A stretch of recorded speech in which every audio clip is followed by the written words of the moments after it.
Sa iba pang balita, ipinagkaloob na ng Department of Agrarian Reform o DAR ang natapos na higit 1 kilometrong Colago-Lacgay Farm to Market Road sa probinsya ng Lagayan, Abra. Layunin nito na padaliin ang transportasyon ng mga ani ng mga magsasaka sa nasabing probinsya. Ang mga detalye sa report ni James Galange. Ipinagkaloob na ng Department of Agrarian Reform o DAR ang proyektong Colago-Lacgay Farm to Market Road sa probinsya ng Lagayan, Abra. Ang higit 24 million project ay layong mapabuti ang access sa pamilihan ng mga residente at gayon din na paunlarin ng transportasyon na ginagamit sa pag-aangkat ng mga produkto. Kwento ni Mario Montero, ang presidente ng Agrarian Reform Beneficiaries sa Langayan, noon nahirap sila sa pagdadala ng kanilang mga produkto sa trading centers dulot ng maliit at masikip na kalsada.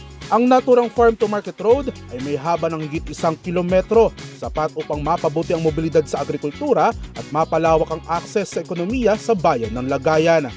Samantala, ayon naman kay DAR Regional Director Samuel Solomero, ito ay pagpapakita ng dedikasyon ng kagawaran sa pagkakaroon ng rural development sa bansa.